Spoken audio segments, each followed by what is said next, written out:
Hello, bienvenue dans ma citadelle, je suis ravie de vous retrouver aujourd'hui pour une nouvelle vidéo qui sera les sorties littéraires du mois de mars. Et la sélection est vraiment très difficile à faire encore ce mois-ci. Je me suis cantonnée aux livres qui me tentaient le plus, aux livres que je suis susceptible de me procurer, que ce soit en achat direct ou tout simplement à mettre dans ma wishlist, parce que sinon la liste est absolument immense et on ne s'en sort absolument pas, sachant que niveau édition collector au mois de mars, il y a vraiment de quoi faire. Bref, je vais vous montrer un petit peu toute cette petite sélection et puis n'hésitez pas à aller voir les autres chaînes avec leur sélection également pour étoffer un petit peu ces sorties littéraires. Un livre déjà précommandé et c'est chose faite aujourd'hui même en librairie. Il s'agit du Pont des Tempêtes, le premier tome qui sera publié aux éditions Brajlon. Je pense que vous avez dû le voir passer sur les réseaux sociaux. Il est absolument magnifique et ne parlons pas du jaspage dans sa version collector. Et c'est de Daniel L. Jensen. Et je sens qu'on va être plongé dans une romantaisie qui va nous en mettre plein les yeux. Cette histoire, ce sera un mariage arrangé avec un enemies to lovers. Déjà, il y a tout ce que j'aime personnellement, tout ce qui m'attire dans une histoire. Et on va y suivre une princesse qui a été entraînée par son père aux arts de la séduction, à manier les armes. Et elle va devoir épouser le roi ennemi. Sauf qu'en épousant le roi ennemi, elle va s'apercevoir que ses croyances ne sont peut-être pas celles qu'on lui a toujours inculquées depuis son enfance et elle va découvrir un monde beaucoup plus dangereux qu'il n'y paraît. Enfin, c'est un résumé vraiment très bref que je vous ai fait, mais personnellement, oh là là, ça me fait trop envie. Et puis la romantaisie, c'est vraiment ce que je préfère. On allie mes deux genres favoris, la fantaisie et la romance. Le 2 mars sortira un livre sur lequel j'ai craqué en avant-première au salon de Montreuil. Il s'agit de Mystic Flown de Dana B. Chalice. Alors je vous montre cet exemplaire absolument magnifique. On est sur un exemplaire broché, mais on a une jaquette comme pour les reliés et il est absolument trop beau. Quand je l'ai vu, je me suis dit celui-ci il est pour toi. Et on a aussi de très belles illustrations.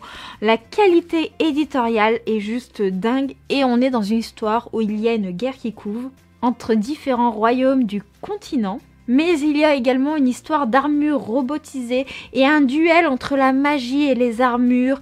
Enfin, j'ai pas tout compris du résumé, mais ça a l'air vraiment passionnant. Je suis très intriguée et je me dis que peut-être que comme il sort au mois de mars, ce serait idéal de le découvrir à ce moment-là. Le 2 mars sortira le préquel du prieuré de l'Oranger de Samantha Shannon. Il s'agit Un jour de nuit tombée et je suis très intriguée par celui-ci parce que moi j'ai lu le prieuré de l'Oranger à sa sortie.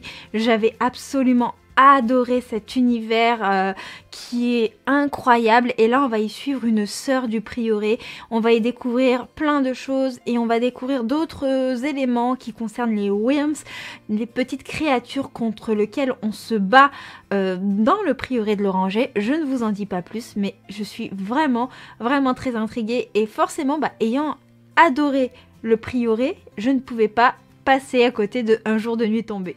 D'ailleurs, pour ceux que ça intéresse, il y a également, je crois, à la même date, une édition du Prieuré de l'Oranger version draconique qui sort.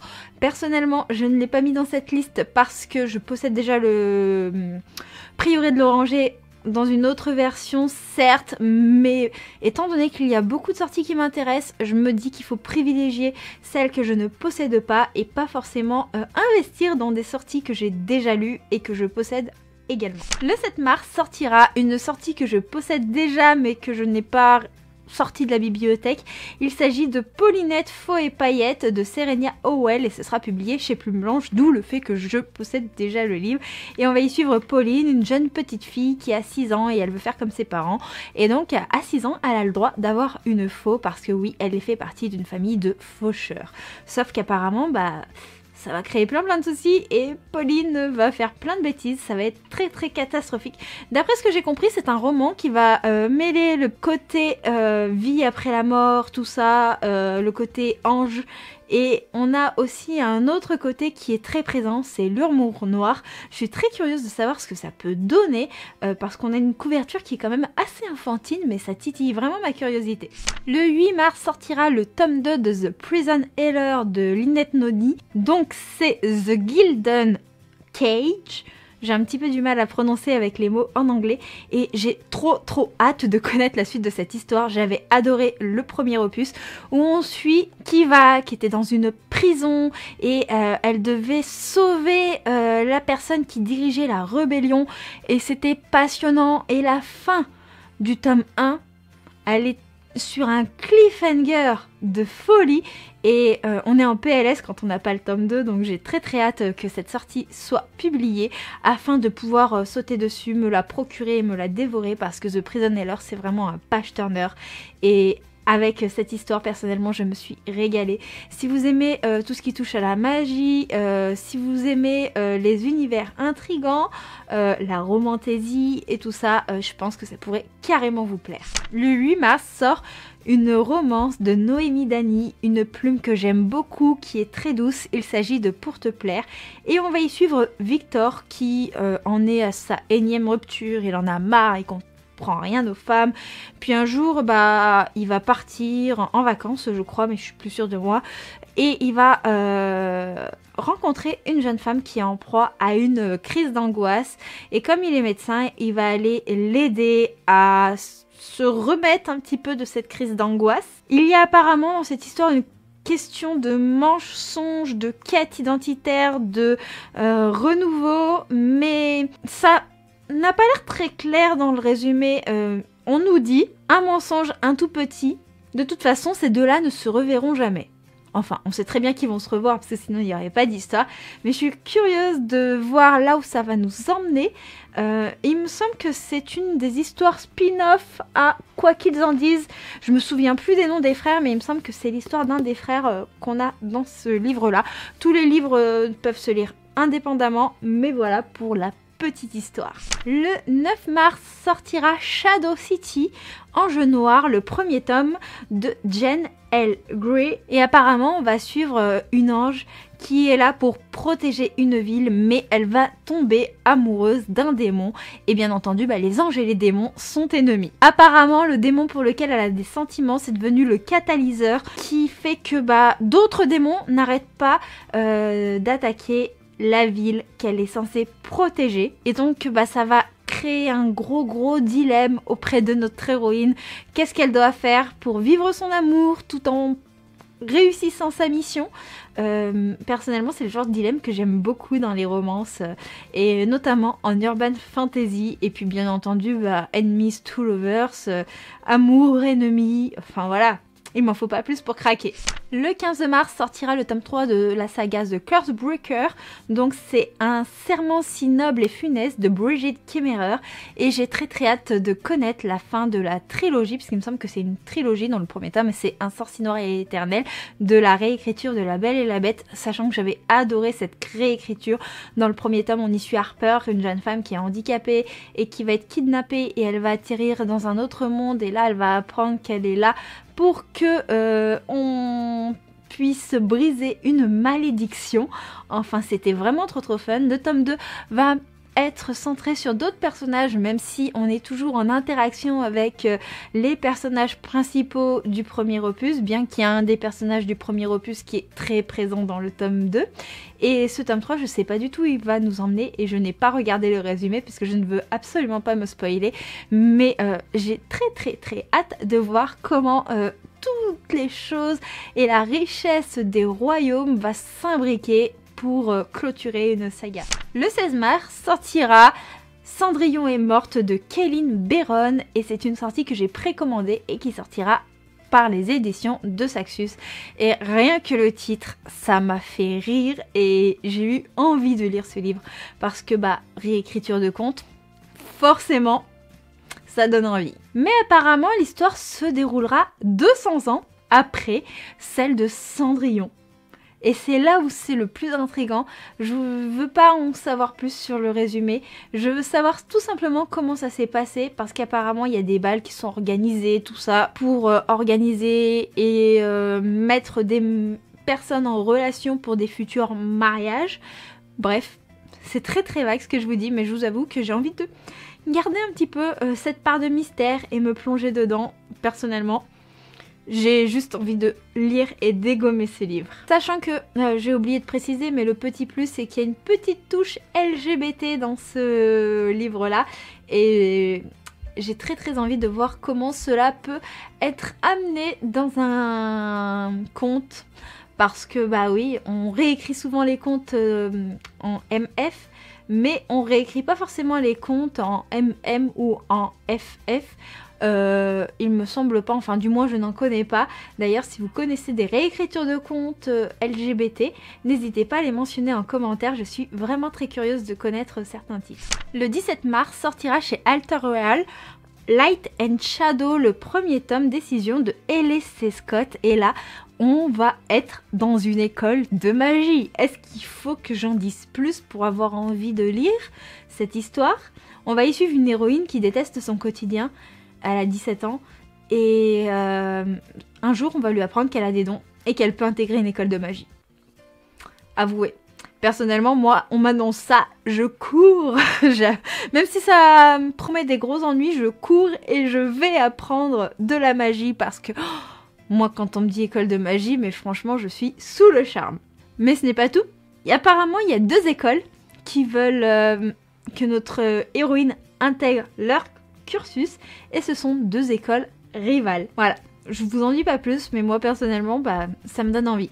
C'est le genre d'histoire qui me plaît, ça a l'air frais, ça a l'air pétillant, plein d'énergie, enfin tout ce qu'il faut pour passer un bon moment. Le prochain livre, c'est une sortie du 15 février en numérique, et en mars, je n'ai plus la date exacte. Pour la sortie papier, de toute manière je vous mettrai les informations ici. Il s'agit de L'arme de rouille et d'acier, et c'est de Roman Clécy. Donc on est dans un univers aux influences steampunk. Je devrais le recevoir en service presse, et la couverture est de toute beauté. Alors pour éviter de trop en dire, et parce que l'univers a l'air assez complexe, je vais vous citer un petit peu les hashtags de la maison d'édition: espionnage, steampunk, enquête, héroïne badass, et apparemment dans l'espionnage il y a une question de mariage arrangé. Ça a l'air vraiment vraiment passionnant. On a un petit côté aussi futuriste d'après ce que me fait penser le résumé, parce qu'on a des néo-terriens, des choses un petit peu comme ça. Et il y a une histoire de famille, puisqu'on a une héroïne qui veut protéger sa sœur. Et ça, personnellement, ça me touche beaucoup. J'adore les histoires de famille. Et je sais pas, je sens que cette histoire va être passionnante. De toute façon, j'adore les sorties de chez Bookmark. Et je compte profiter de mon partenariat pour en découvrir le plus possible. Alors pour être exact, je viens de regarder, le livre sortira le 20 mars.